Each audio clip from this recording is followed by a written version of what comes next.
시청자 여러분 안녕하십니까? 뉴스타트 1부 시작합니다. 윤석열 전 대통령이 내란 특검에 출석한 지 약 15시간 만에 귀가했습니다. 이번엔 진술 거부 없이 조사가 진행됐는데 특검은 조사 결과를 검토해 추가 소환이나 구속영장 청구 여부를 검토할 전망입니다. 신기혜 기자가 보도합니다. 내란 특검의 2차 소환 조사를 마친 윤석열 전 대통령이 굳은 표정으로 서울고검 청사를 나갑니다. 출석 때와 마찬가지로 취재진 질문엔 아무런 답도 내놓지 않았습니다. 체포 방해 지시한 혐의 인정하십니까? 소환 추가로 있으시 응하실 겁니까? 오전 9시 4분에 시작된 조사는 저녁 6시 34분 끝났습니다. 앞서 1차 조사 당시엔 경찰이 진행하는 조사를 거부한 탓에 실제 조사 시간이 5시간 5분에 불과했지만 이번엔 배달 설렁탕을 먹은 점심시간 1시간 정도를 제외하면 8시간 반 동안 조사가 이뤄졌습니다. 윤 전 대통령은 진술 거부 없이 입장을 설명했는데 저녁 식사도 거른 채 밤 11시 반까지 5시간에 걸쳐 조서에 문제가 없는지 확인했습니다.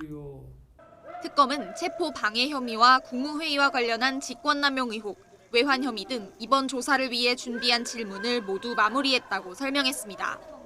특검은 조사 결과를 검토해 추가 소환 여부 등을 결정할 전망인데 추가 소환 없이 구속영장을 바로 청구해 윤 전 대통령 신병 확보에 나설 가능성도 제기됩니다. YTN 신기혜입니다. 특검은 이번 조사에서 윤 전 대통령이 평양에 무인기를 보내 북한 공격을 유도하고 계엄의 빌미로 삼으려 했다는 외환 혐의에 대해서도 집중 추궁했습니다. 이미 상당수 군 관계자에 대한 조사도 마친 상태인데 내일은 외환 의혹의 핵심 관계자 노상원 전 정보사령관의 추가 구속영장 심사도 예정돼 있습니다. 이어서 박정현 기자입니다. 윤석열 전 대통령 외환 혐의의 핵심은 북한 무인기 침투 논란입니다. 지난해 10월 평양에 의도적으로 무인기를 보내 무력 충돌을 유도하거나 긴장 관계를 조성함으로써 비상계엄에 명분을 쌓으려 했다는 겁니다. 내란 특검은 윤 전 대통령의 지난 1차 조사 당시 외환 혐의 관련 기본 내용을 물은 데 이어 지난 1일엔 드론작전사령부에 무인기를 납품했던 국방과학연구소 관계자를 참고인 조사하며 본격적인 수사에 착수한 바 있습니다. 이번에도 외환 혐의 전반에 대한 질의가 이뤄졌는데 특검 관계자는 준비한 질문지는 모두 마쳤다면서도 외환 혐의의 경우 추가 조사 필요성을 언급하기도 했습니다. 국가기밀과 연관이 깊은 만큼 외환 의혹 관련 조사 상황이나 진술 등은 일체 비공개한다는 게 특검의 기본 원칙이지만 이미 상당수 군 관계자에 대한 조사를 마쳤고 기밀 부분은 특검 소환 대신 직접 찾아가는 등 방식도 강구하겠다며 의지를 드러낸 바 있습니다. 외환 혐의는 특히 기존 검경 단계에서 구체적으로 다뤄지지 않은 만큼 특검의 집중 수사가 필요한 영역으로 꼽힙니다. 오는 7일엔 노상원 전 정보사령관의 추가 구속심사가 예정돼 있는데 이른바 노상원 수첩에 담긴 북한 공격 유도 내용 등 조사 대상이 상당히 광범위해 추가 영장이 발부된다면 특검 수사에도 더욱 속도가 붙을 거로 보입니다.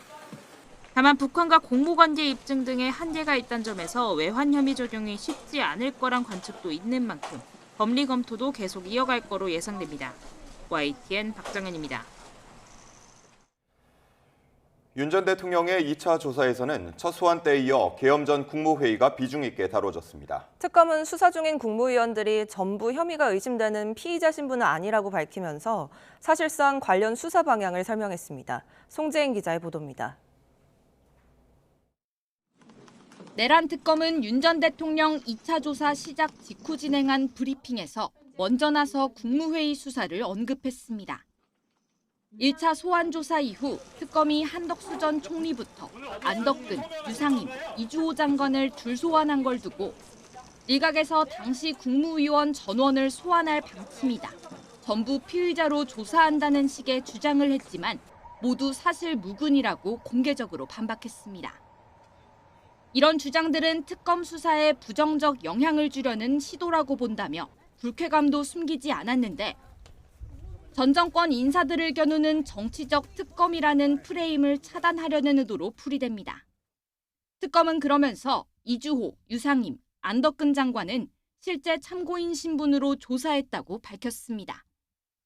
수사 상황을 이례적으로 먼저 공개한 건데 이로써 특검의 국무회의 수사 방향은 더 선명해졌습니다.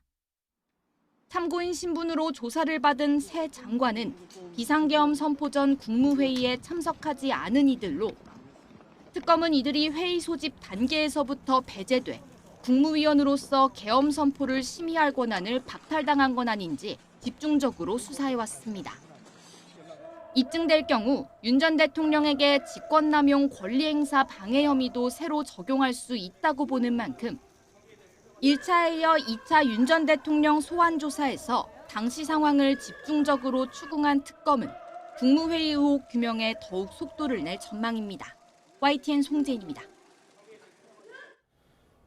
특검은 1차 조사 때와는 달리 윤석열 전 대통령에 대한 별도 면담 없이 곧바로 조사에 돌입했습니다. 윤 전 대통령은 특검 직원의 안내에 따라 대기실이 아닌 조사실로 직행했습니다. 김태원 기자가 보도합니다. 오전 9시쯤 윤석열 전 대통령이 내란 특검이 있는 서울고검청사에 도착하자 장영표 특검 수사지원단장이 안내했습니다. 윤 전 대통령은 1차 조사와 달리 대기실이 아닌 고검청사 6층 조사실로 곧장 향했습니다.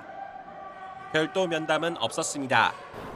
그리고 9시 4분부터 체포저지 혐의에 대한 본격적인 신문이 시작됐습니다. 이번 조사에서 변호인은 김홍일, 최명석, 송진호, 배보윤 변호사가 동행했습니다. 1차 조사 때는 박억수, 장우성 특검보가 윤 전 대통령 그리고 변호인과 10여 분간 면담을 진행했습니다. 그런데 이번에는 이마저도 이루어지지 않은 겁니다. 특검 관계자는 내부 논의를 거쳐 사전 면담 없이 즉시 조사에 들어가기로 결정했다고 설명했습니다. 조사량이 많다는 점과 일반 피의자와 달리 대우하지 않겠다는 특검의 방침이 반영된 것으로 보입니다. 내란 특검은 또 윤 전 대통령에 대해 영상 녹화는 진행하지 않았다고 덧붙였습니다. YTN 김태원입니다. 김건희 최상병 특검이 지난주 수사를 개시하면서 3특검이 본격적으로 가동되고 있습니다. 특검마다 경쟁하듯 속도를 내고 있지만 자세히 살펴보면 서로 다른 행보를 보이고 있는데요. 이준엽 기자가 비교해봤습니다. 역대 최대 규모의 내란 특검 운전대를 잡은 조은석 특검의 스타일은 그야말로 직진입니다. 최대 20일인 준비 기간을 채우지도 않고 엿새 만에 수사 개시를 선언했습니다. 석방을 코앞에 둔 김용현 전 국방부 장관, 여인영 전 방첩사령관, 문상호 전 정보사령관을 줄줄이 추가 기소하며 구속을 연장하는가 하면 의혹의 정점에 있는 윤석열 전 대통령과 기싸움 끝에 공개 출석을 관철하는 모습이 칼잡이 특수통 기제를 고스란히 드러냈다는 평가가 나왔습니다. 지하주차장으로 들어가지 않은 이유 있으실까요? 조은석 특검을 8년 만에 피의자 신분으로 만나셨는데 어떻게 보시나요? 반면 김건희 여사 관련 의혹 수사를 맡은 민준기 특검은 판사 출신답게 신중이란 말로 요약됩니다. 언론과의 질의응답을 피하지 않으면서도 김 여사 소환 조사 시점 등 현안에 대해선 차분한 어조로 말을 아끼고 있습니다. 쟁점이 많아서 여러 가지를 검토해야 될 것 같습니다. 김 여사가 소환 불응했는데 이거는 그건 차차 말씀드리겠습니다. 특검법에 보장된 준비기간 20일을 꽉 채우며 법리 판례 검토를 통해 밑그림부터 그린 특검팀은 1호 수사로 삼부토건 주가 조작 의혹에 대한 압수수색에 나서는 등 정석대로 증거 수집 단계부터 차근차근 수사를 다져가는 모습입니다. 이명현 최상병 특검에게서 돋보이는 면모는 한마디로 호탕함입니다. 군 출신답게 본격 수사 착수 전부터 원리 원칙을 강조하며 직설적 화법, 거리낌 없는 수사 의지를 내보이고 있습니다. 윤석열 전 대통령을 당연히 조사해야 할 뿐만 아니라 서면 등 편법은 없고 불응하면 체포하겠다는 원칙을 밝히기도 했고 수사 개시 당일부터 구명로비 의혹 등의 핵심 피의자인 임성근 전 해병대 사단장을 공개 소환하며 속도전을 예고했습니다.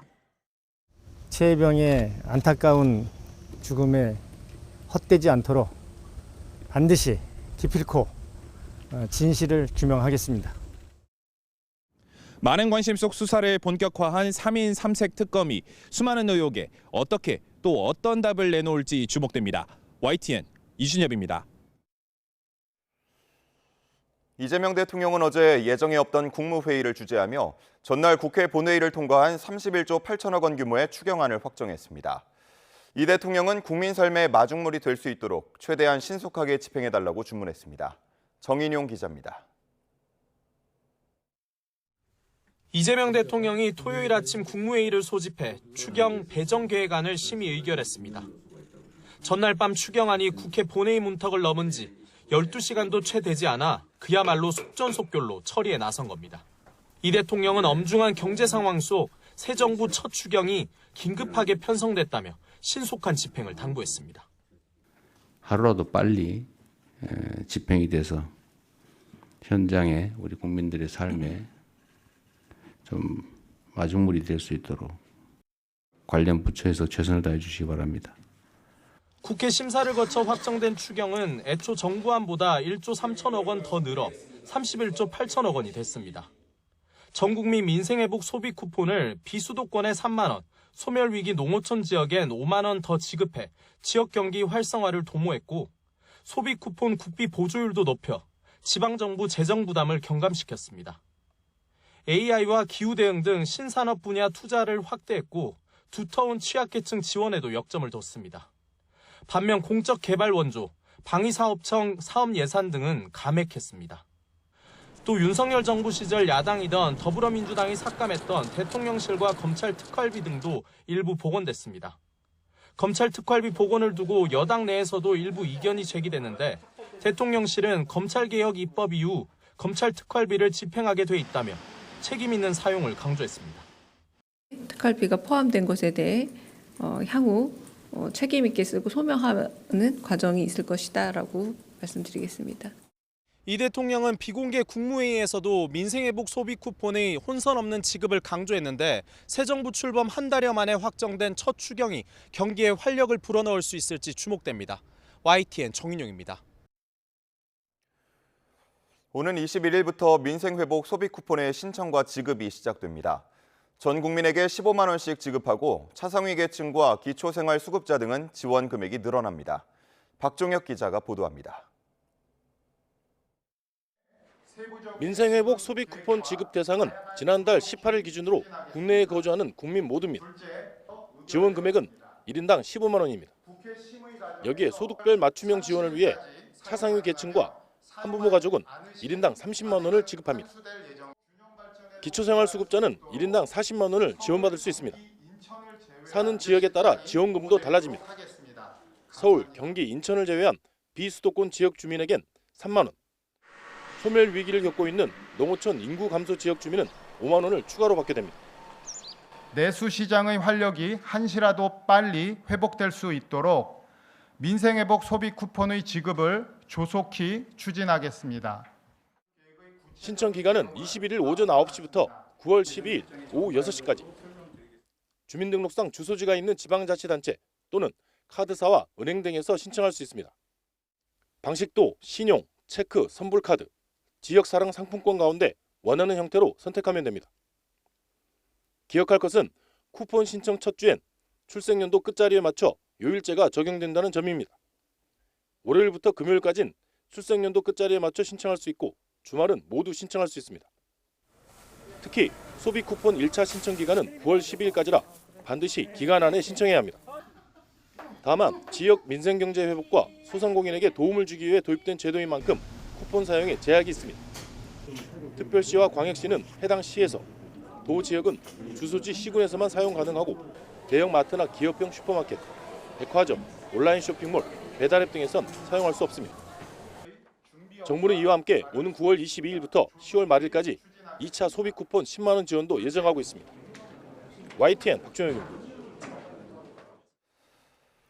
더불어민주당은 추석 전까지 검찰개혁을 완성하겠다며 연일 속전속결, 속도전은 강조하고 있습니다. 이재명 대통령도 힘을 실으면서 탄력이 붙었지만 구체적인 개혁안이 나오기까지는 가시밭길이 예상됩니다. 백정규 기자의 보도입니다. 민주당의 검찰개혁 토론회에 나란히 참석한 차기 당권주자 정청래, 박찬대 의원은 선명성 경쟁 속에서도 손을 맞잡고 검찰청 해체에 한 목소리를 냈습니다.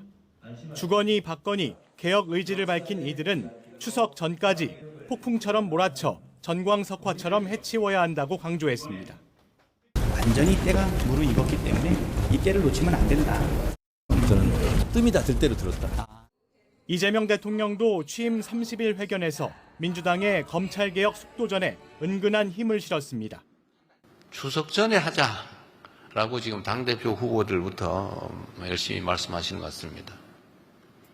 제도 자체를 그때까지 어릴게를 만드는 건 가능할 수도 있을 것 같아요. 또 기소하려고 수사하는 나쁜 사례가 악화했다거나 자업자득이라는 직설적인 말로 핵심 공약인 수사 기소 분리에 후퇴가 없다는 점을 분명히 했습니다. 당내 온건파로 야당과 협의를 강조하던 정성호 법무장관 후보자도 휴대전화 메모에서 보듯 대통령의 신호에 응답하는 듯합니다.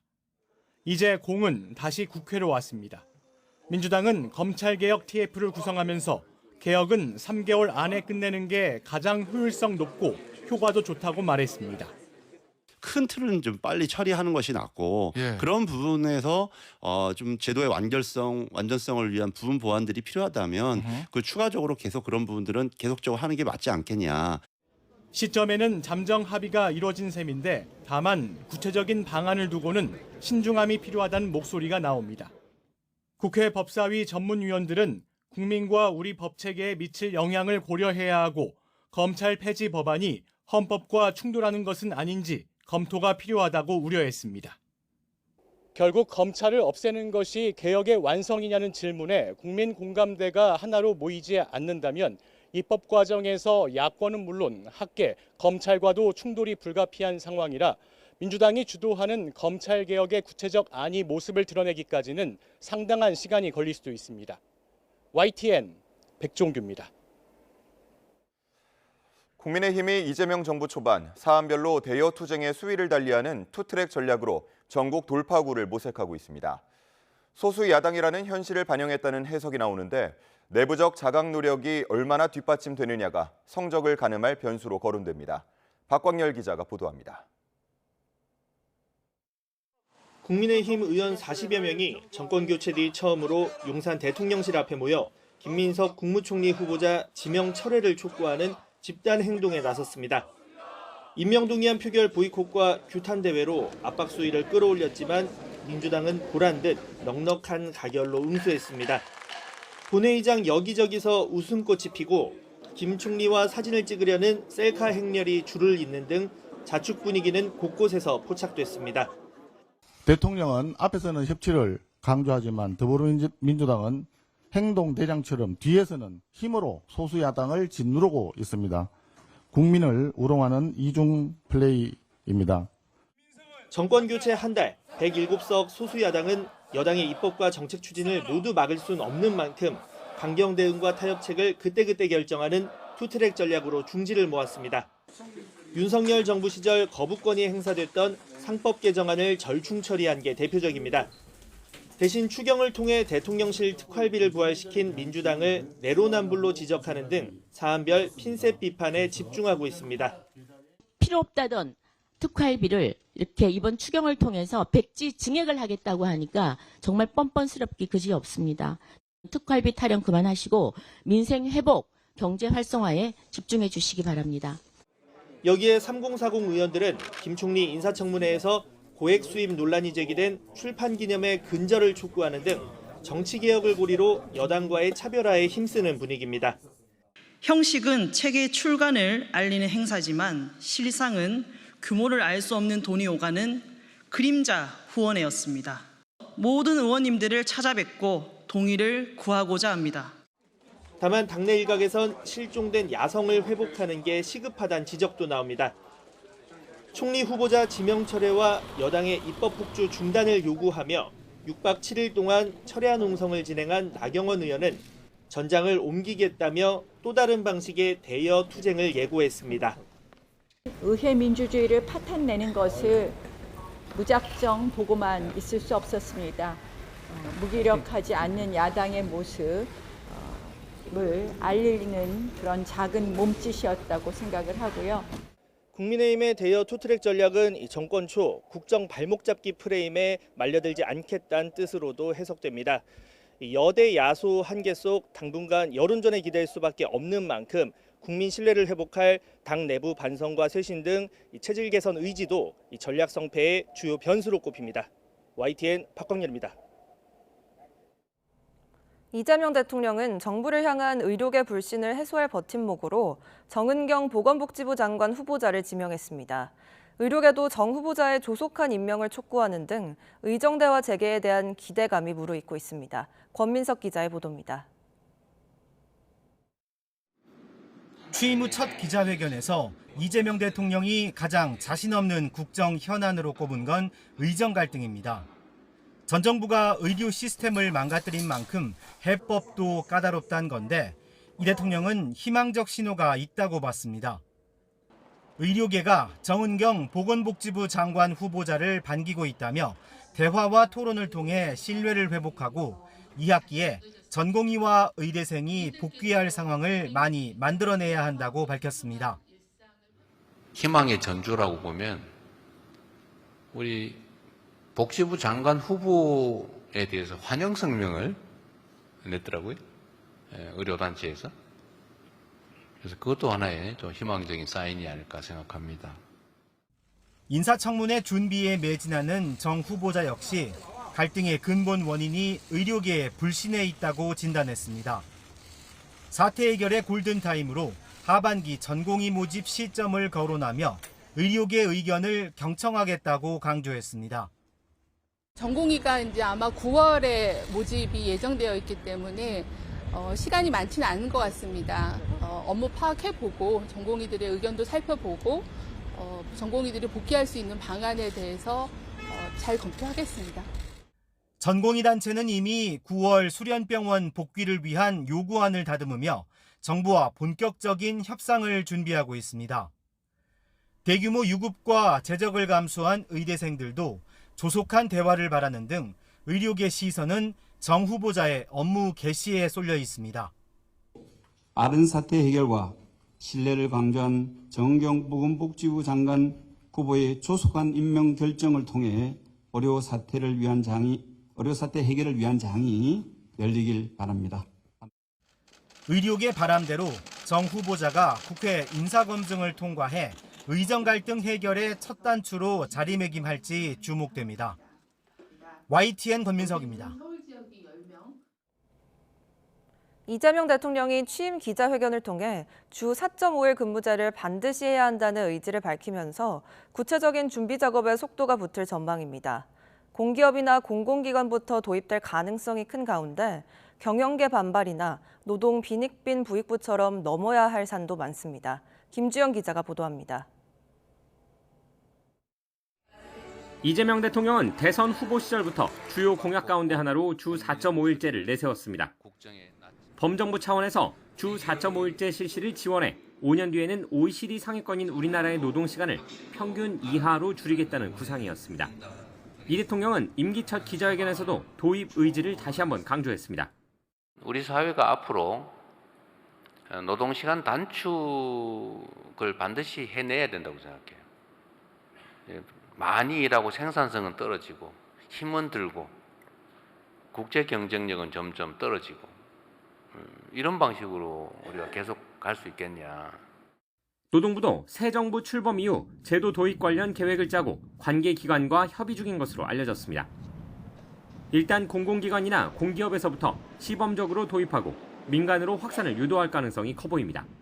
시범사업 가능한 업종, 기업의 중심으로 지원책을 중심으로 해나가기 때문에 점진적으로 할 수밖에 없는 사안이다라고 볼 수 있죠. 하지만 처음 주 5일제를 도입했을 때와 마찬가지로 각계의 저항도 만만치 않을 전망입니다. 경영계는 비용 상승, 노동시간 축소 등으로 기업 경쟁력이 약화할 수 있다며 강하게 반대할 전망입니다. 줄어드는 노동시간만큼 임금이 감소한다면 노동계도 반대 목소리를 낼 수 있습니다. 또 대기업이나 노동환경이 양호한 기업들만 도입을 해 오히려 노동의 양극화를 부추길 수 있다는 우려도 나옵니다. 이 대통령이 도입 필요성과 함께 속도 조절을 시사한 가운데 저항을 뚫고 노동시간 단축이라는 과제를 이뤄낼 수 있을지 관심입니다. YTN 김주영입니다.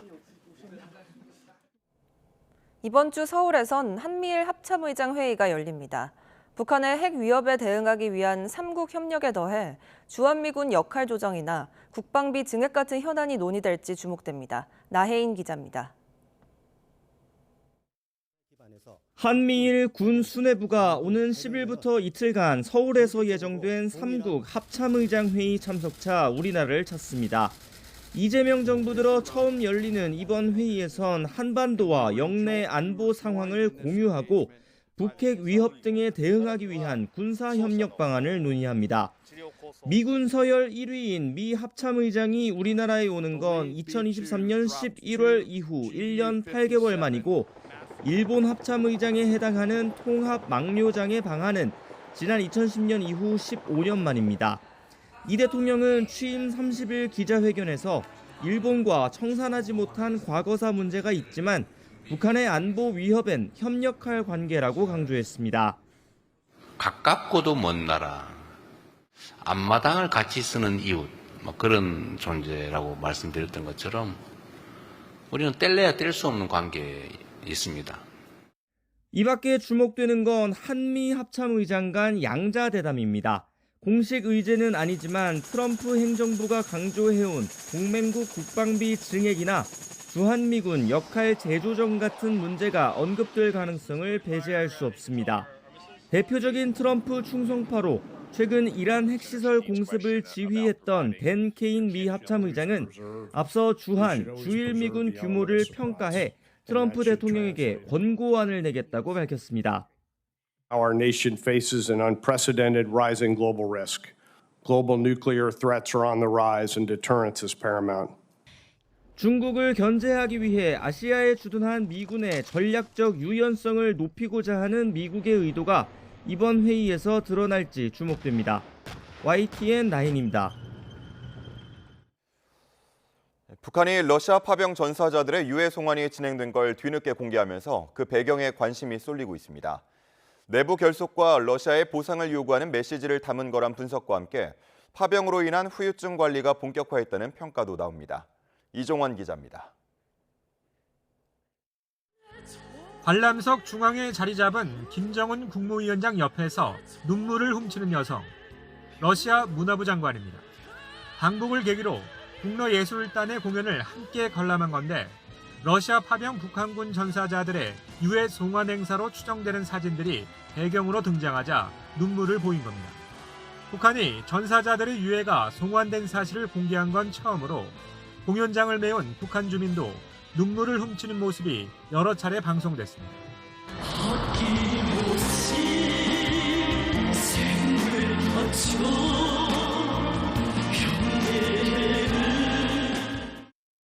김 위원장과 최선희 외무상 등 사진 속 인물들이 겨울 코트를 입은 걸 고려하면 이미 지난 겨울부터 송환이 이뤄진 것으로 보입니다.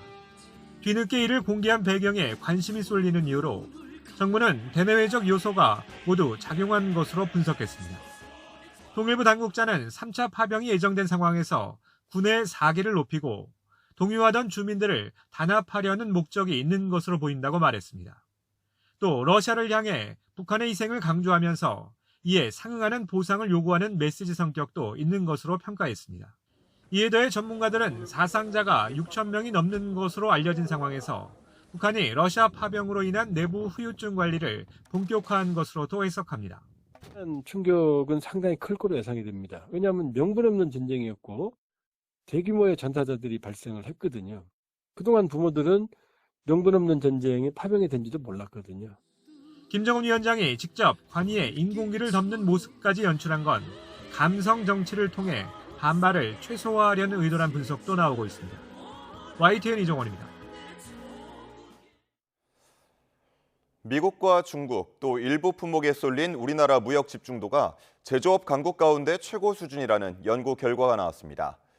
수출로 먹고 살 수밖에 없는 한국, CPTPP 가입 같은 과감한 무역 다변화 노력이 필요하다는 국책연구원의 제언이 나왔습니다. 이승은 기자가 보도합니다. 우리나라가 가장 많이 제품을 수입하는 나라는 중국으로 비중이 22%가 넘습니다. 중간재, 자본재, 소비재 등 제조업 상품 전반을 수입합니다. 수출로 보면 중국과 미국이 40%에 육박합니다. 대미 수출 비중은 지난해 중국과 비슷한 19% 수준입니다.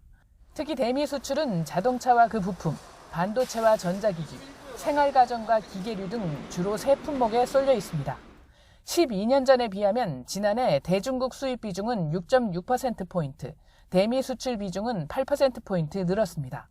그 결과 우리나라는 중국과 독일 등 다른 제조업 강국과 비교해 수출국 집중도, 수입국 집중도와 수출 품목 집중도가 가장 높았다고 한국개발연구원 KDI는 밝혔습니다.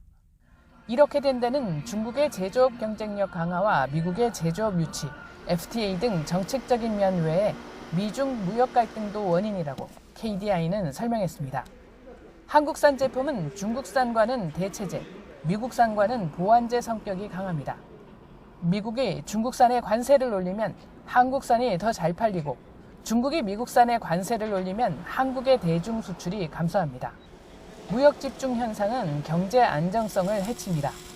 중국의 공급망 장악은 국내 제조업의 생산과 고용을 위축시키고 대미 수출 흑자 역시 미국 정부 경제적 통치의 빌미가 될 수 있습니다.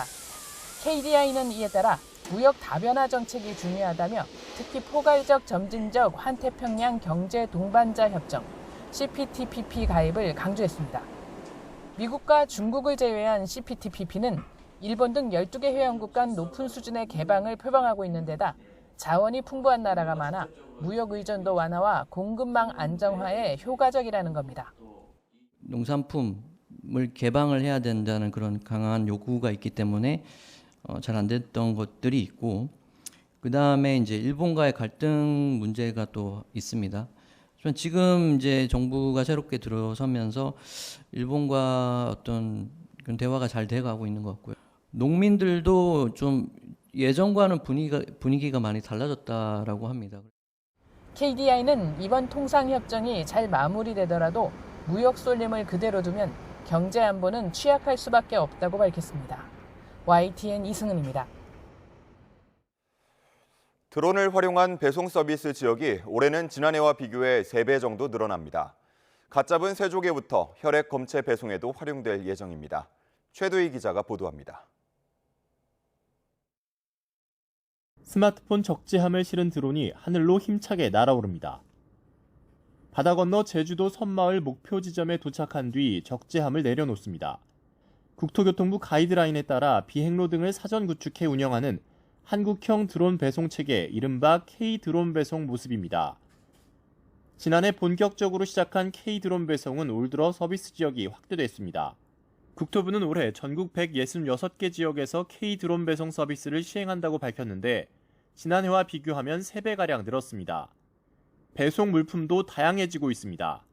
특히 올해부터는 섬 지역 주민 안전과 편의를 위한 드론 공공 서비스에 집중한다는 방침입니다. 여수시 상화도 등에서는 드론 배송 뒤 해양경찰과 협력해 인근 위험 지역 드론 해안 순찰을 실시하고 보령시에서는 폐의약품을 수거해 원산도까지 옮깁니다. 제주도 비양도에서는 주민들이 잡은 새조개와 같은 수산물을 드론으로 역배송할 수도 있습니다. 도심지 혈액 검체를 드론으로 배송하는 시범 사업도 진행할 예정입니다. 국토부는 장거리 배송과 배송 물품 다양화 방안 등을 고민 중입니다. 장거리 배송에 도전하려고 하고 있고요. 지금 100km든 200km든 장거리 배송에 도전하는 것이 첫 번째고, 두 번째는 물품을 좀 다양하게 하려고 하고 있습니다. 이와 함께 기존의 지자체에서 실시하던 안전점검을 교통안전공단에 위임해 안전관리에도 힘쓰기로 했습니다. YTN 최두입니다. 고령 운전자들이 모는 자동차가 건물이나 인도 등으로 돌진하는 사고가 반복되고 있습니다. 65세 이상 고령 운전자의 교통사고는 매년 급증하는 추세인데 조건부 면허 등 다양한 대책의 빠른 도입이 시급하다는 지적입니다. 양동훈 기자입니다. 시민들이 식사 중인 휴게소에 SUV 차량 한 대가 갑자기 유리창을 부수고 돌진합니다. 지난 2일 80대가 몰던 SUV 차량이 영동고속도로 대관령 휴게소 식당을 덮쳐 16명이 중경상을 입었습니다. 원래 29이다, 29. 이 젊은 사람이 지금 목숨이 오고 가는, 이게 저 마른 하늘의 달벽 아닙니까? 지난 3일 서울 방학동에서는 60대 기사가 몰던 택시가 인도로 돌진해 1명이 숨지고 4명이 다쳤습니다. 고령 운전자의 경우 신체 능력이 떨어지고 반응 속도가 늦어져 그만큼 사고 위험도 큽니다. 한국소비자원 실험 결과 65세 이상 고령자는 비고령자와 비교해 돌발 상황에서의 반응이 최대 1.08초나 오래 걸리는 것으로 나왔습니다. 지난해 65세 이상 고령 운전자가 낸 교통사고는 4만 2천여 건으로 3년 만에 33%나 급증했습니다. 지난해 7월 서울시청역 역주행 사고로 9명이 숨진 이후 다양한 대책들이 논의되고 있지만 속도가 더디다는 지적이 이어집니다. 브레이크와 가속 페달을 착각했을 때 급가속을 막아주는 페달 오조작 방지 장치는 사고 1년이 넘게 지난 다음 달에야 시범 사업이 시작됩니다. 고령 운전자 면허 반납 제도가 있지만 반납률이 2% 수준에 불과하고 나이나 건강 상태에 따라 특정 상황에서만 운전할 수 있게 제한하는 조건부 운전면허제는 논의 단계에 머무르고 있습니다. 한정 면허 제도도 반드시 필요합니다. 예를 들면 야간 운전 금지 또는 고속도로와 같은 자동차 전용 도로는 운행을 못하도록 한다라든지. 고령자 이동권과 시민 안전을 모두 지킬 수 있는 대안들을 서둘러 법제화해야 한다는 목소리가 커지고 있습니다. YTN 양동훈입니다. SPC 삼립 시화 공장에서 노동자가 기계에 끼어 숨지는 사고가 난 뒤 50일 정도 지난 가운데 경찰과 노동당국의 조사는 계속되고 있습니다. 평소 안전관리가 제대로 되어 왔는지 확인하는 데 집중하고 있습니다. 정현우 기자가 보도합니다. 끼임 사망 사고가 나고 한 달여 만인 지난달 24일 작업 중지 조치가 완전히 해제되면서 SPC 삼립 시화 공장은 전면 재가동에 들어갔습니다. 하지만 이와 별개로 경찰과 노동당국은 압수수색을 통해 확보한 자료를 분석하면서 조사를 이어가고 있습니다. 경찰과 노동부는 평소 업체가 안전관리를 제대로 했는지 확인하는 데 수사력을 집중하고 있습니다.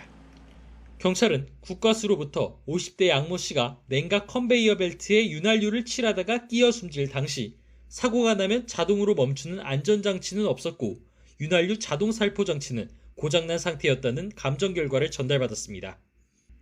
SPC 측은 윤활유 자동 분사 장치는 사고로 파손돼 정상적인 상태가 아니었을 수 있다는 입장인데 경찰은 수사를 통해 기계 관리 상태도 확인할 방침입니다. 기계에서 삐걱대는 소리가 나면 숨진 양 씨처럼 기계 아래로 들어가 윤활유를 직접 살포해야 했다는 직원들의 진술도 확보한 것으로 전해졌습니다. 이 컨베이어를 닦다 보니까 그때 저는 그걸 느꼈어요. 그 걸레가 빨려 들어가는 걸 보고 이게 상당히 위험한 거였구나. 평소 작업자들을 상대로 한 안전교육 등이 제대로 이뤄졌는지도 경찰과 고용노동부가 중요하게 들여다보는 부분입니다. 안전교육을 하는 게 아니라 그냥 이름 쓰고 체크하고 이제 그냥 작업 짓이 바쁘니까. 숨진 노동자가 기계에 뿌렸던 윤활유에 대한 분석도 진행되고 있습니다. 국과수에서 양 씨가 사용한 윤활유 통과 공장에 있던 미개봉 윤활유 용기에 담긴 용액을 분석한 결과 유해 물질인 염화 메틸렌과 아이소프로필 알코올이 검출됐습니다. 다만 인체에 해를 끼칠 정도인지는 판단하기 어렵다는 결과가 나와 경찰은 추가 성분 분석 등을 통해 SPC 측의 식품위생법 위반 여부까지 확인할 전망입니다. 앞서 노동자가 소스 기계에 끼어 숨져 허영인 SPC 회장이 대국민 사과를 했던 지난 2022년 이후에도 SPC 주요 6개 계열사에선 매달 10건 이상 산업재해가 발생한 것으로 확인됐습니다. 손가락 절단 사고도 참 많았는데 출근할 때마다 항상 무섭죠. 이번 노동자 사망 사건 수사가 반복되는 사고의 고리를 끊어내고 작업자들의 안전을 강화하는 계기가 될 수 있을지 주목됩니다. YTN 정윤우입니다. 인천 계양산을 비롯해 러브버그가 대량 발생한 지역에서 주민들이 큰 불편을 겪고 있습니다. 대대적인 방제 작업도 진행되고 있는데요. 정부가 중장기 대책을 마련해 계속 악화하는 곤충 대발생 현상에 대응하기로 했습니다. 이문석 기자의 보도입니다. 계단에 물을 뿌려 들러붙은 벌레를 떼어냅니다. 잠자리채를 허공에 휙휙 돌리기만 해도 비닐봉지 한가득 잡힙니다. 러브버그로 불리는 붉은 등 우단 털파리 방제 작업 현장입니다. 인천 계양산 등 수도권 곳곳에서 러브버그가 대량 발생해 주민들 불편이 이만저만이 아닙니다. 불행 중 다행으로 국립산림과학원은 열흘 안에 대부분 개체가 자연 소멸할 거로 전망했습니다. 그러나 러브버그만 사라진다고 끝이 아닙니다. 올 9월까지 서울, 경기 등의 대벌레와 동양 하루살이가, 10월까진 전국 하천 주변으로 깔따구가 대발생할 거로 예상됐습니다. 곤충 대발생 현상이 계속 악화하자 정부가 체계적인 관리를 위해 중장기 대책을 마련하기로 했습니다.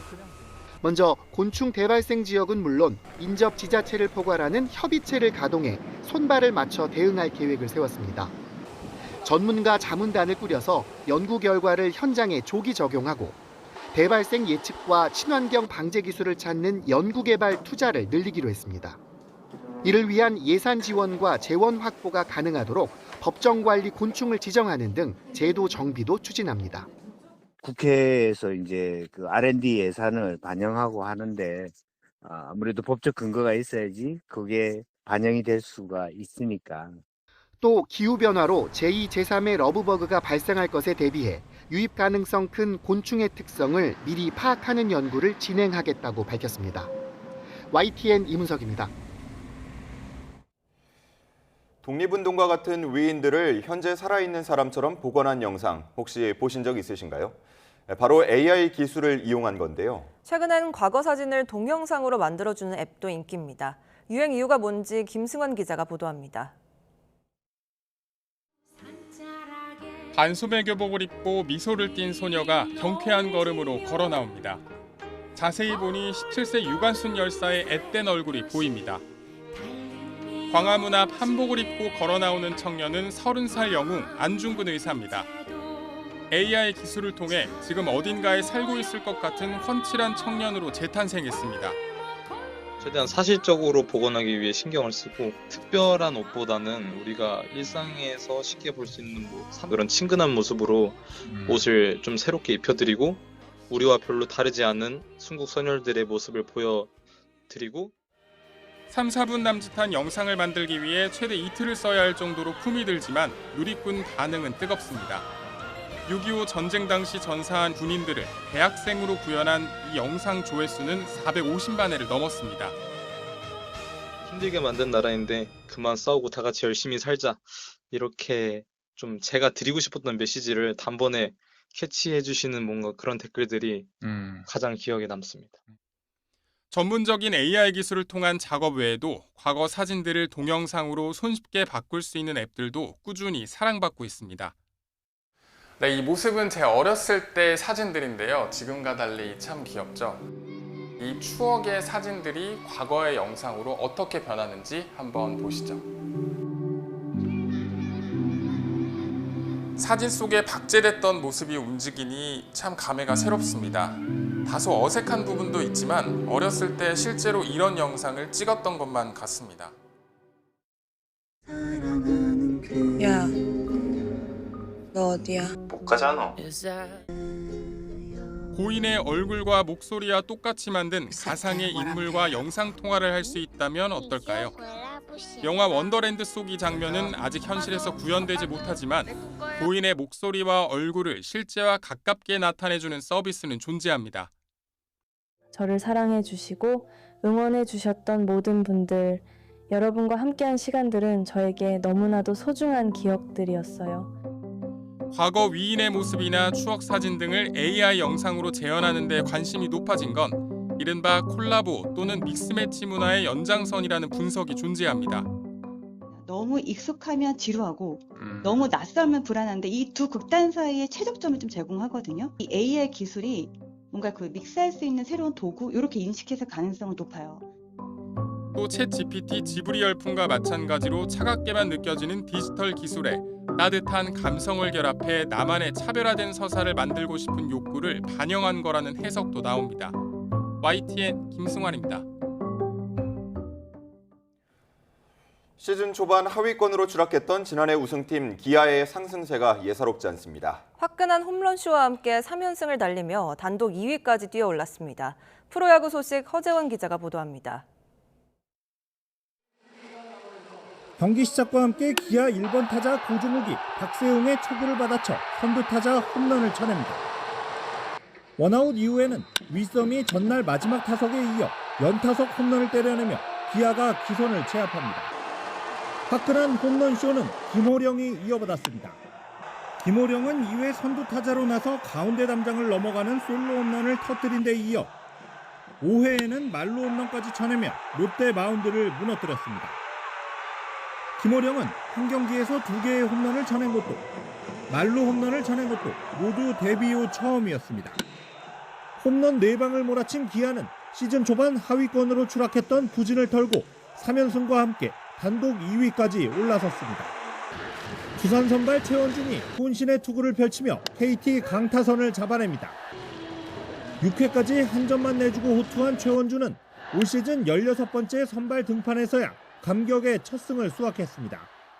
이렇게 첫 승이 힘든 건가 싶을 정도로 잘 안 됐고 제가 못 던진 경기도 많았고 그래도 전반기 끝나기 전에 이렇게 첫 승을 해서 이렇게 후반기를 잘 준비할 수 있을 것 같습니다. 5회에만 대거 5점을 뽑아내며 최원준의 승리를 도운 두산 동료들은 아낌없는 축하를 보냈습니다. 4대4로 팽팽히 맞선 9회 리베라토가 승부를 가르는 결승 2루타를 터뜨린 선두 하나는 키움의 짜릿한 역전승을 거두고 3경기차 선두 질주를 이어갔습니다. YTN 허정원입니다. 상호관세 유예 시한 종료를 앞두고 미국을 찾은 여한구 통상교섭본부장은 상황이 급박하다고 판단돼 미국을 다시 방문했다며 실리를 극대화하기 위해 노력하겠다고 밝혔습니다. 여 본부장은 현지 시각 5일 워싱턴 DC에 도착한 뒤 기자들과 만나 오후에 곧바로 제이미슨 그리어 미국 무역대표부 대표와 집중적인 협상이 예정돼 있다며 이같이 말했습니다. 상호관세 발효 시점을 8월 1일로 하겠다는 트럼프 대통령 발언에 대해서는 협상 테이블에서 확인하기 전에는 단언하기 어렵다면서도 유예 기간 종료 이후 새 관세율이 나오더라도 또 유예 기간이 있을 거라고 내다봤습니다. 가자 지구에서 구호품 배급을 전담하고 있는 미국 구호단체 배급소에서 발생한 수류탄 공격으로 미국인 직원 2명이 다쳤다고 외신들이 보도했습니다. 가자 인도주의 재단은 현지 시각 5일 성명을 통해 정체불명의 2인조가 미국인들을 향해 수류탄 2개를 던졌다며 가자 주민 수천 명이 안전하게 식량을 받은 직후 벌어졌다고 주장했습니다. 다친 미국인 직원 2명은 현재 치료를 받고 있으며 상태는 안정적이라고 덧붙였습니다. 파키스탄 남부 최대 도시 카라치의 빈곤 지역에서 현지 시각 4일 주거용 다층 건물이 무너져 적어도 16명이 숨졌다고 AFP 통신 등이 보도했습니다. 지역 경찰은 사망자 외에 8명이 실종되고 13명이 다친 것으로 집계했습니다. 당국은 잔해에 갇힌 것으로 추정되는 실종자를 수색하고 있지만 건물이 좁은 길가에 있어 중장비가 충분히 투입되지 못하고 있습니다. 사고를 목격한 한 주민은 붕괴 직전 금이 가는 소리가 들렸다고 말했습니다. 카라치 지방정부는 이 건물에 약 100명이 거주했을 것으로 추정하면서 이 건물이 위험해 2022년부터 매년 3차례 퇴거 명령을 발송했다고 밝혔습니다. 하지만 한 주민은 퇴거 명령을 받은 적이 없다고 반박했습니다. 세계 최대 규모 레고랜드인 레고랜드 상하이 리조트가 정식 개장해 방문객을 맞았다고 관영 신화통신이 보도했습니다. 약 31만 8천 제곱미터 부지에 세계 최대 규모로 조성돼 전 세계에서 11번째로 개장한 상하이 레고랜드는 8개 테마구역에 70여 개 체험형 놀이기구 등을 갖췄습니다. 프랑스 파리 도심을 가로지르는 생강에서 100여 년 만에 다시 수영장이 문을 열었습니다. 파리시는 현지 시각 5일 오전 센강의 마리수르와 베르시 강변, 그르넬 항구 근처 등 3곳에서 수영장을 개장하고 운영에 들어갔습니다. 히말라야 산맥이 기후변화로 몸살을 앓고 있습니다. 적설량이 수십 년 만에 최저치로 떨어지면서 수십억 명이 물 부족 위기에 처했고 고대 마을마저 사라지고 있습니다. 권영희 기자가 보도합니다. 네팔 어퍼 무스탕에 바람이 깎아 만든 계곡에 자리 잡은 이 마을은 곧 사라질 위기에 처했습니다. 해마다 강설량이 줄어들어 눈 덮인 산은 갈색으로 변했고 샘과 운하도 없어졌습니다. 주민들이 하나둘씩 떠나가며 무너져 내린 진흙집과 갈라진 논, 관리되지 않은 사당만 남았습니다. खानेकुरा चाहियो खेतीपाती गर्नले पुलबाट पानी आउनु पर्यो मूलबाट पानी आउनु पर्यो त्यो मूलको पानी सुकेर गयो अनि त्यहाँ खेत सुक्खा भयो तीनटा कुलो थियो तीनटै खेत सुक्यो. 제3의 극지로 불리는 히말라야 산맥에는 남극과 북극을 제외한 다른 어느 곳보다 많은 빙하가 있습니다. 이 빙하들이 산악과 하류 지역 주민 20억 명에게 물을 공급합니다. 통합산악발전국제센터는 이 지역 적설량이 23년 만에 가장 낮은 수준을 기록했다며 물 안보를 위협하고 있다고 경고했습니다. The glacier retreat is one of the most tangible, most direct impacts of the climate change. And in many cases, because sea glacier is it's a frozen water reserve, right? 온난화가 지금처럼 진행되면 2100년에는 현재 히말라야 빙하 80%가 사라질 것으로 전망됩니다. 이미 히말라야 중요 빙하 24개 가운데 23개가 대규모로 유실됐습니다. 이런 변화는 터전을 잃은 사람들의 대규모 인구 이동을 불러오게 됩니다. On the everyday basis, the changing weather patterns is actually affecting the ability of people to live in particular places because of the impacts of floods. 히말라야의 빙하 유실은 네팔은 물론 중국과 인도, 파키스탄, 아프가니스탄, 방글라데시, 미얀마 등 사실상 아시아 전역에 영향을 미칩니다. YTN 권영입니다.